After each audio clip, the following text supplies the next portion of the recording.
Olá, pessoal. Eu sou Amélia Araújo, sua tutora. Sejam bem-vindos à aula número 1 do curso de atualização gramatical. Nesta aula, nós vamos tratar da colocação pronominal. Esta é a primeira parte. O princípio básico da colocação pronominal é a eufonia, ou seja, o som agradável. Para entender bem isso, vamos comparar duas frases. Nunca te aborreci, nunca aborreci-te. Percebeu que na segunda frase, aborreci-te soou como se fosse o nome de uma doença? Ou seja, soou de forma desagradável? Por isso, a eufonia é o princípio básico da colocação pronominal. Além de não gerar um som desagradável, é importante que você também preste atenção para que a colocação do pronome ao lado do verbo não gere uma palavra diferente da pretendida por você, como nessa história em quadrinho. Vou amar-te sempre. E ela entendeu que ele estava indo para outro planeta. A história continua. Eu quero amá-la. Beije-me. E ela entendeu, vai realmente viajar. O final da história não acaba bem. Então vá para Marte e me poupe. Tipos de colocação pronominal. Próclise. A próclise é quando eu coloco o pronome antes do verbo, como nesta frase. Temos aqui o verbo dará e o pronome foi colocado antes dele. O diretor lhe dará o formulário. A segunda forma de colocação pronominal é a ênclise. O diretor deu-lhe o formulário. Verbo dar, o pronome foi colocado após o verbo, então foi colocado em ênclise. Nessa situação é importante você observar que é obrigatório o uso do hífen entre o verbo e o pronome. A terceira forma de colocação pronominal é a mesóclise. Na mesóclise, o pronome é colocado no meio do verbo, como nestas frases. Dar-lhe-ei o formulário. O verbo é o verbo darei. O pronome lhe foi colocado justamente no meio dele. Nessa situação, quando eu tenho o pronome em mesóclise, você deve uni-lo ao verbo por hífens. Eles são obrigatórios. Comemorar-se-á a vitória amanhã. Então, temos aqui o pronome no meio do verbo e os dois hífens. São muitas as regras de colocação pronominal. Às vezes, você pode se esquecer delas. Por isso, é importante que você grave pelo menos 5 orientações gerais.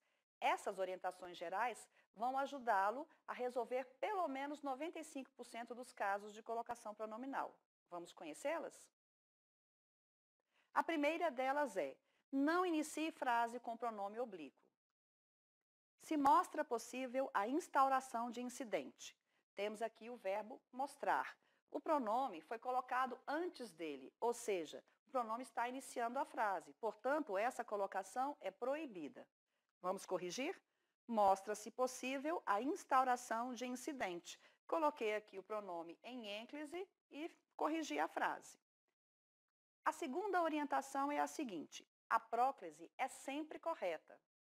Mas há duas exceções. Eu não posso usar a próclise no início da frase e também não posso usá-la se houver pausa antes do pronome. Vejamos o exemplo. O direito à saúde se confunde com o direito à vida. Nosso verbo confundir está aqui no meio da oração, ou seja, nessa situação eu posso colocar o pronome antes dele sem problema algum, posso escolher. Mas eu posso escolher também colocar o pronome após o verbo.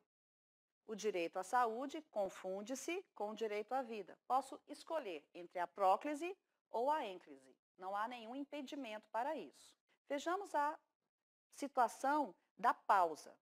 Aqui se discute o efeito suspensivo do RE. Este advérbio atrai o pronome para si. Então, aqui se discute o efeito suspensivo do RE. Eu sou obrigada a colocar o pronome antes do verbo. Mas, se eu colocar uma vírgula após o advérbio, eu gerarei uma pausa. Portanto, eu não poderei mais usar o pronome em próclise. Vou ter que usá-lo em ênclise. Aqui, discute-se o efeito suspensivo do RE. A orientação número 3 é a seguinte: não se usa ênclise com verbos no futuro do presente e nem no futuro do pretérito do indicativo. Vejamos as frases. Discutirá-se a proposta. Este verbo está no futuro. Então, não posso usar a ênclise. O mesmo acontece com o verbo desta outra frase. Enviarão-nos o documento em breve. Enviarão-nos, o verbo também está no futuro. Então, é proibido o uso da ênclise nessa situação. Como reescrever? Vejamos. A primeira possibilidade é usar a mesóclise, que, aliás, é esta a recomendação para o uso da mesóclise. Eu a uso quando os verbos estão no futuro do presente ou no futuro do pretérito. Então, nossa frase ficará assim: discutir-se-á a proposta. E a outra, enviar-nos-ão a proposta amanhã. Então, esta é uma possibilidade. A segunda possibilidade é a seguinte: eu coloco uma palavra atrativa. E ao colocar essa palavra atrativa, eu terei aí um fator de próclise e poderei usar a próclise sem problema algum. Então, discutirá-se a proposta, a frase incorreta, coloco aqui amanhã e atrai o pronome, posso usá-lo em próclise. E amanhã se discutirá a proposta. Então, corrigi a frase dessa maneira. Há uma outra possibilidade. Eu posso também explicitar o sujeito e assim usar a próclise. Enviarão-nos o documento em breve. Essa frase está incorreta. Quem enviará o documento? Eles. O sujeito estava implícito. Eu explicito esse sujeito e agora posso usar a próclise sem problema algum. Eles nos enviarão os documentos em breve. Posso também alterar a ordem da frase. Enviarão-nos o documento em breve, a frase incorreta, eu pego lá em breve e coloco no início da oração. Ao fazer isso, eu posso usar a próclise. Em breve nos enviarão os documentos.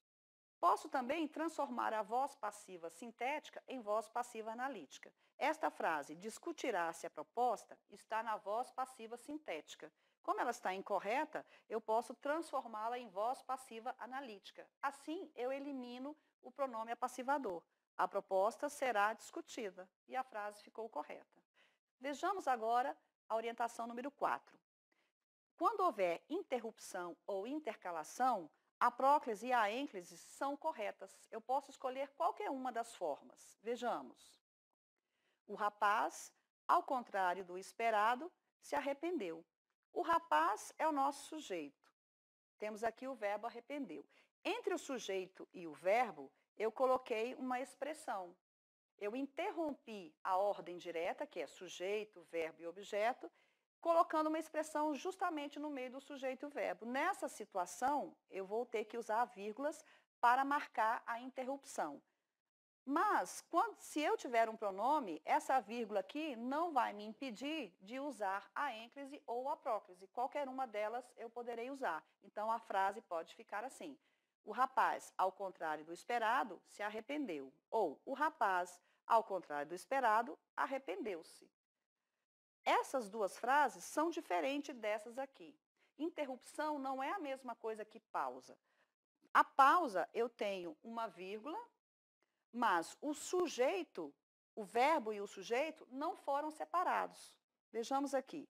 Aqui discute-se o efeito suspensivo do RE. Está aqui o verbo junto do sujeito, não há nenhuma interrupção no meio deles. Essa vírgula aqui causou uma pausa e me obrigou a usar a ênclise. Vejamos a orientação número 5. Não se usa ênclise após o particípio. A economia havia estabilizado-se. Havia estabilizado-se é uma locução verbal. Temos aqui o verbo auxiliar e o verbo principal. Este verbo principal está no particípio.